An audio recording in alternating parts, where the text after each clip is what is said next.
On this episode, I'm joined by the brilliant 3-time Emmy nominee and 2-time winner, Nena Erb. Nena's perhaps best known for her work on HBO's Insecure, which received 3 Emmy nominations this year, and you guessed it, another one for Nena. This one for Outstanding Single-Camera Picture Editing for a Comedy Series. This nom is for her work on Season 5, Episode 8's Choices, Okay? At a crossroads in her career, Issa weighs the pros and cons of 2 viable paths while simultaneously contemplating an important personal next step. These multiple paths for Issa gave Nena the opportunity to explore some innovative and truly clever ways to assemble this narrative. Nena previously won the same category for Insecure's Low Key Trying, Season 4, Episode 9, when the series last aired 2 years ago. I recommend you pause here and check out those 2 episodes right now. They are perfect examples, rather a masterclass in editing. Philip Seymour Hoffman once said, "The film is made in the editing room. The shooting of the film is about shopping, almost.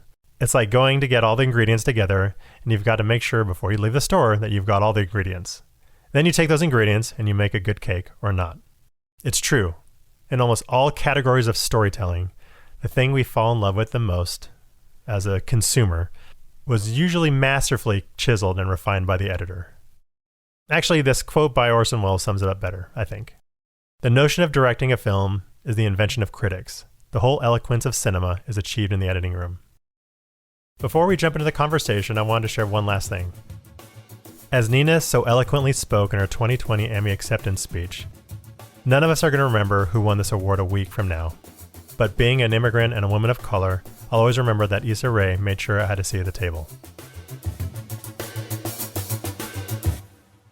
One of my favorite quotes when I was reading about your bio is that your father wanted you to be a doctor and your mother wanted you to be a pianist in the LA Philharmonic, but you wanted to be Andy Warhol. He's one of my favorite artists of all time, and I was actually really curious about that statement. Why an artist and why Andy Warhol? You know, when I was growing up, he just seems like larger than life and just so like did whatever the hell he wanted. And, he was into photography. He did prints. He made movies about a big toe. I mean, like he just was so quirky. And, what I liked about him, and I couldn't articulate it when I was, like, I don't know, 10 years old, but I like that he didn't define himself by one medium. He just made art. And so I love that about him. And so I was like, yes, I want to be just like that. I just want to make cool shit. So as you're looking at like wanting to become an artist and that innovation, how did you connect the dots to becoming, the storyteller that you are today with the editing background? Like, how did you get from A to B?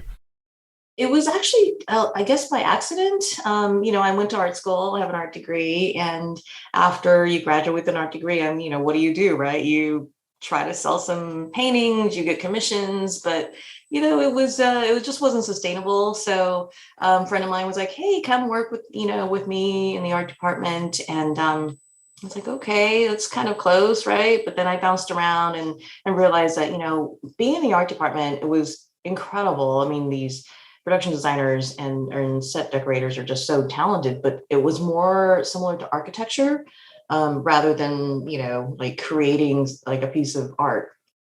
And so I was like, okay, I love it, but it's not the right fit. And I kept bouncing around. I, was a set PA for a little while, as a second AD, and did a lot of different things. And finally, eventually I was a script supervisor.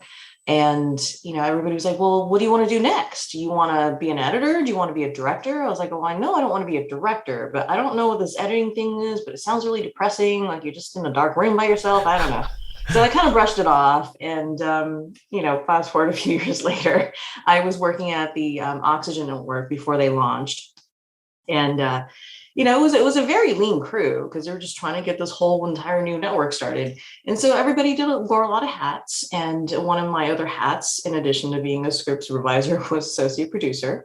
And I got to work with an editor. And that was when I realized, wow, editing is not anything like I ever imagined. I mean, it was so incredibly creative. You can craft these stories, you can shape characters, you can change a tone if you want, and yeah, the editor I was working with just really completely blew my mind. And once I saw, the creativity and the power that you have as an editor in, just the creation of the story, I was like, sign me up, I'm done. That was it. Like I have found what I was meant to do.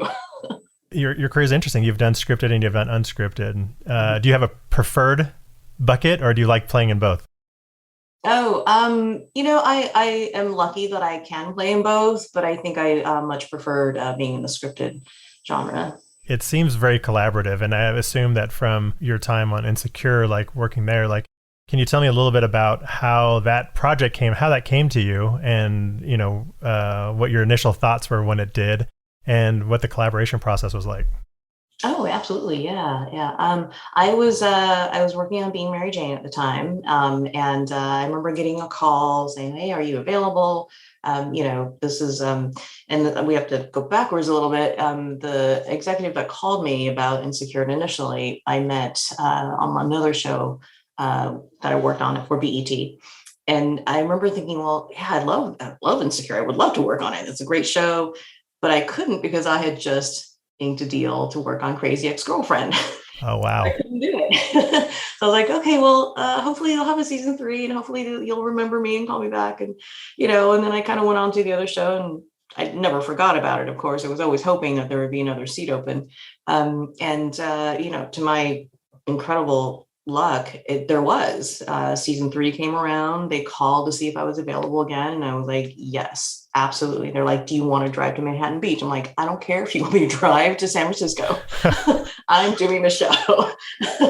Yeah. I mean, the show was just so special to me because where it's set in South LA, and it's where we immigrated to when we first came to the country. And so I had always known that area to be a little different than how it's been portrayed, right, in movies and television. And so for me, when that show premiered, I just remember thinking, okay, this is great. This is finally people are seeing this community in the same light that I saw, that these are beautiful people that completely, welcomed us as immigrants. And, we were like fresh off the plane and they were like, hey, they Wow. completely just rally around us. And so it was a beautiful community. And, and I love that the show shine a light on that. So for me, it held a really special meaning. But after, being on it for multiple seasons, of course, you develop a shorthand with Issa and Prentice and all the filmmakers, and they're phenomenal. Not only are they talented, they're kind and they're supportive, and they really set an environment that allowed you to experiment and create, with fear of punishment, right? That's amazing. And it sounds like it had a really great culture. And from the moment you came on, was that the beginning of, I mean, were they still in the writer's room that you're coming on at that point? It was a season 3. I think they were almost done with the writer's room. I came on board just about a couple weeks before they started shooting. There was a lot of table reads, tone meetings. But yeah, it was came on right at the start of season 3. So When you talk, you had a note about trying new things. Was there a moment in the room where like, I really want to try something, and that you had that win that you're really excited to actually be able to execute it and show like this, we should take a risk here, and it paid off? yes. It was actually season 3. It was my last episode for the season. And I remember thinking like, okay, there's an opportunity here. It was, I don't know if you remember the episode, but it was, Issa was kind of obsessing over Nathan. They had just met. He kind of ghosted her. So she was, stalking him on Instagram and whatnot. And so I kind of saw that there's an opportunity to try something different. Normally the social media graphics are shown, like if this is Issa, it's shown on next to her. And I thought, okay, well, that's great too. That certainly fits in the style of the show. But what if we did it so that we put you, the viewer, in her position, in her point of view, so that you can see the whole, like, it was wild. Like I had explained this idea to my assistant editor, who like shockingly didn't kick me out of her bay. She was like, okay, I'll try this. And she was able to recreate an Instagram page and different ways of, for me to manipulate text so that it was like full screen and I could like animate it. And it really put you in her perspective. And I thought that was super cool. But of course I still had the other version, right, that they were expecting to see just in case. And I thought, you know what? It's my last episode. If they don't like it, they can fire me. But they ended up loving it, and it was amazing. That's incredible. I mean, because I think that's like a really, I think that's when I watch content right now, the engagement between an actor and their device is is a tricky thing, and there's so much opportunity to innovate there. And what a smart idea. Because you're right, like we don't ever see that point of view. That's cool. Well, congratulations. Thanks for taking that risk, because it paid off. It was amazing. Approaching a project like this where it's scripted, are you trying to forecast episodes down the line, or are you just taking in content with the script and like kind of working it real time? Oh, I'm always thinking ahead.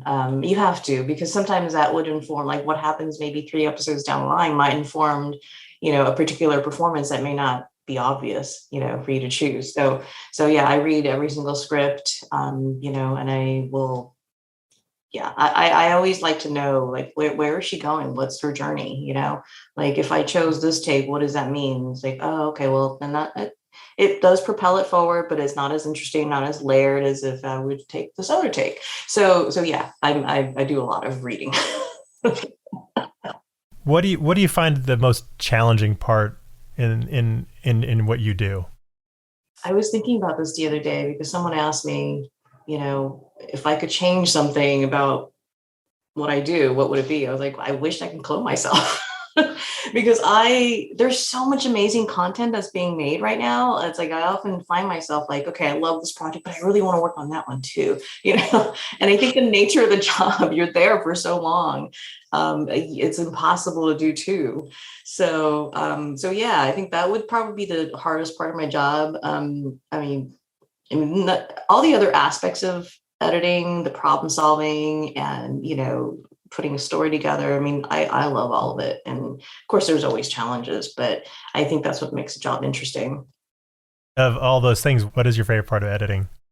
I think it's the exploration during the dailies phase, finding little nuggets that could really make a scene amazing. And then I love the collaboration with the directors and producers afterwards. Like working really hard with them to kind of like elevate the episode or the movie. And yeah, I just love all of it. It sounds so silly, but I do. No, I totally, I get it. I absolutely get it. Is there, in the last 5 years, has there been a moment, and this is, I think that every area that I've worked, that moment where like you don't have something that you need for a scene and you have to cheat it? Do you have something that comes to mind of like overcoming that hurdle? Yes, all the time.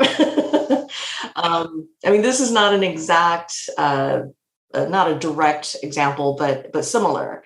In the Emmy-nominated episode, there is a scene, the Mir Issa scene, where our director, Kevin Bray, mad genius that he is, he came up with this idea of shooting this in a way that's never been done before. So it was done as a oneer, both for Mir Issa and real Issa. So they would cross back and forth, but it's a oneer, so you can't ever cut away to anything. And normally those scenes are cut so that it's similar like a conversation. You can change angles, you can, really control the pacing and the timing. And this one, it was just, they were oneers. And here's the thing. And, Issa's an incredible actress. She's incredible. And the unfortunate thing was they never gave her playback of herself when she was playing Mir Issa. So she had nothing to perform off of. So then her pacing as real Issa was just her pacing. And she was pacing it off of the second AD or the first AD, which, and this is an impossible situation to put anyone in. And so, of course, the performances would never line up. They would either be talking at the same time if you stack them up, or not talking, not responding for a very long time. So it never worked.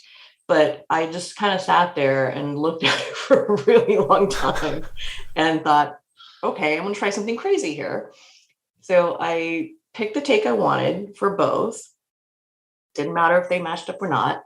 I comped them together. And then what I did was I would find places where either Mir Issa or real Issa would stop or pause long enough for me to either slow her way down and then speed her way back up so that she can respond to the other Issa. And the end result was that it looked like they were both talking to each other in real time when they were not at all. Yeah. And if you look at the scene, you can't tell, which is kind of That's crazy. Wow. That is insane. And what a great solution. I'm sure that had to be wildly meticulous. I can't imagine what that was like. It was, yeah. I remember I did it. I showed it to Kevin and he was like, great, it worked. And I'm thinking, "Oh, you don't know what it took though." But I didn't say anything. And then he was like, okay, cool. And then it went to the producers. And the whole time I'm holding my breath, like, please don't give me a note. Please don't give me a note because I don't know how I'm going to address it. And they didn't give me a note. And then it went to the Wow. studio and I was like, please don't give me a note. Please don't give me a note. And it sailed through the studio too, no notes. So what ended up in the episode is my editor's cut version. Wow. That's unbelievable. What a win. What a cool story. That's so fun. And I can't imagine. I'm sure like it was like Jenga that if you pulled one note, there was one note, it'd all fall apart. Yes, yes. That's crazy. Well, congratulations on that. On that particular episode, what is that time frame like? How much, like from start to finish on working on that episode? How long was that period of time? Gosh, for that particular one, they kind of did block shooting this last season. So it's a little harder to figure out the exact number of days, but typically they shoot for, you know, 7 or 8 days, 9 if it's huge, if it's a really big episode.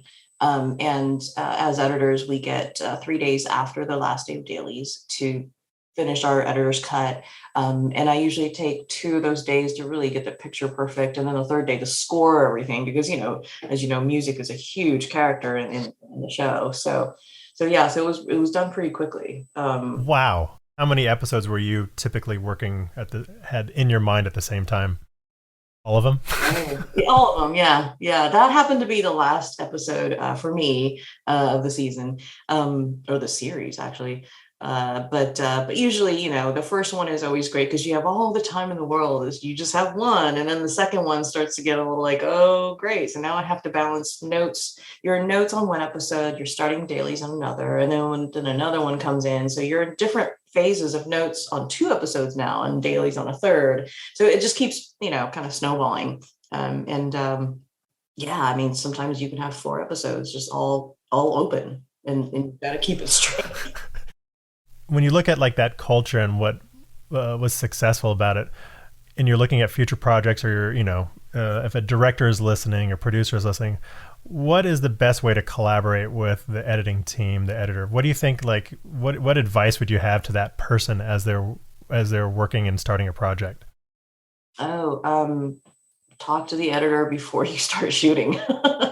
Go through the script with them. Go through your shot list if you're comfortable sharing that, because sometimes they can really help you avoid a pitfall. And I would just say have an open line of communication. When I meet a director I haven't worked with on a series, I always introduce myself, give them my information, and say, hey, if there's anything that you're concerned about after a day of shooting, give me a call, let me know. And I can make sure I cut that scene for you first in the morning, and then we can talk about it, look at it, and see if you need to reshoot or pick anything up. And so I think, open line of communication is very important. And and I think, when you're working together, it works best if, again, it's a collaboration. So just communicate.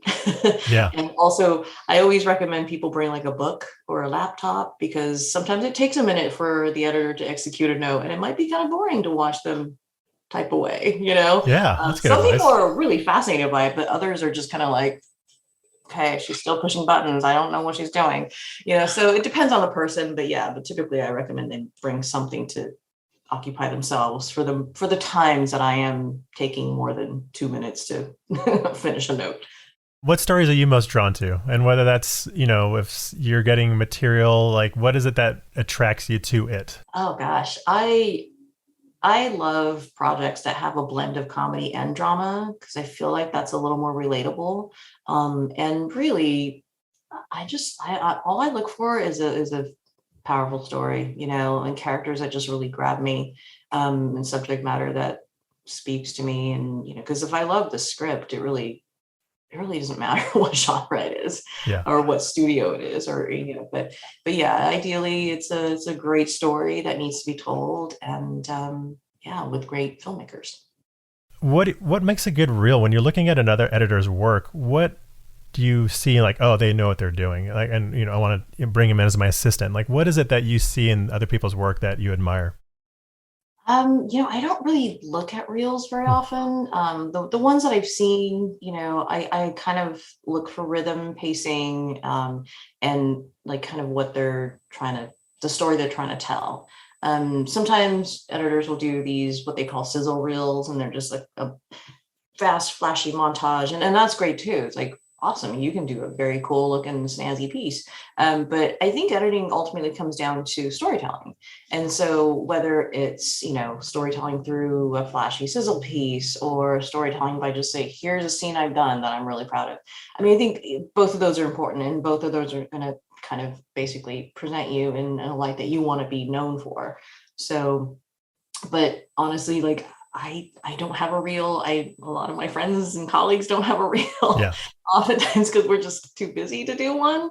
And I always tell people starting out, like, I would spend more time networking, trying to build your own tribe, if you will, meet people at industry events, and like spend more time fostering friendships versus, doing a reel. Because I think the experienced editors know, like, the final product, it's rare when something is like a pure editor's cut, like the Mira Issa scene. I mean, usually there's notes and notes, and and yes, it's your Right. interpretation of the notes, and so that's very much something that magic sauce that you put in yourself. But yeah, the end product is rarely a pure example of what you can deliver. When you're watching something, series or features recently in the last couple months, has there been a scene that you saw that you just were admired as from an editing point of view? Something that you're like, well, that was special?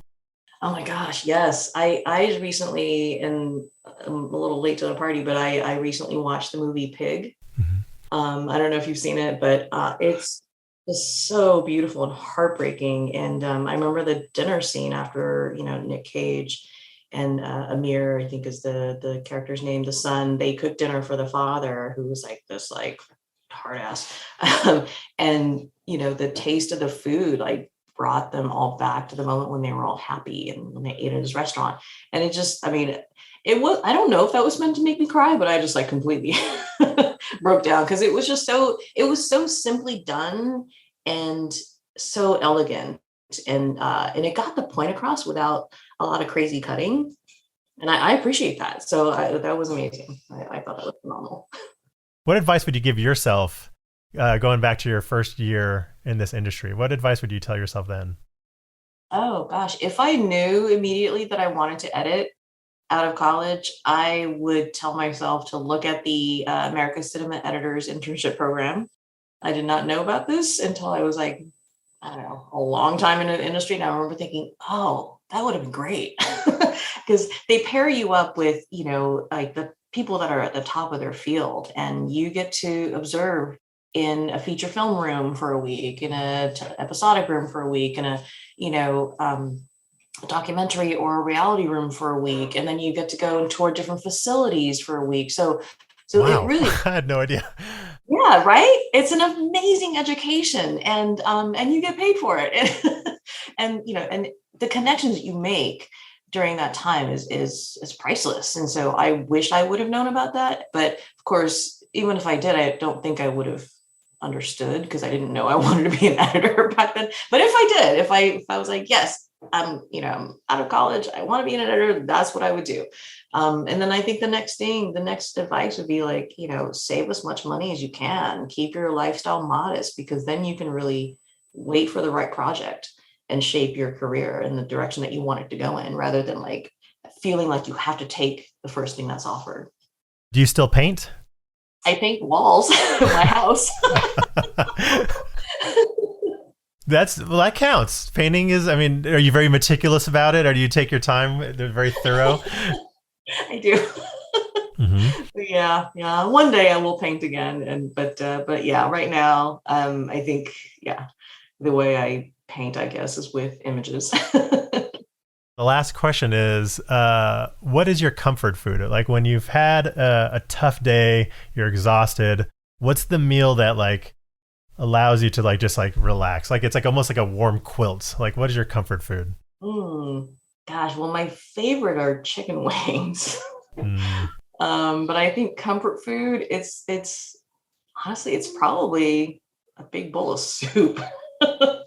And it could be like, ramen or miso or, or gosh, it could be anything. It could be like broccoli cheddar soup. I mean, it really could be anything. Just warm soup. Yeah, that makes sense. And what's your favorite wings place in LA right now? I haven't found one. I like all of them. There's a place that I order from. I want to say it's Palace Seafood and Dim Sum or something on Wilshire. They have this, how do you call it? It's like a salt and pepper chicken wing. That's phenomenal. Classic. Yeah, the flavors are very unexpected. Well, thank you so much. I appreciate this opportunity to talk to you, and you've imparted so much wisdom. No, thank you for having me.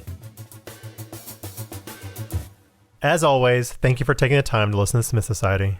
I'm extremely grateful. Thank you.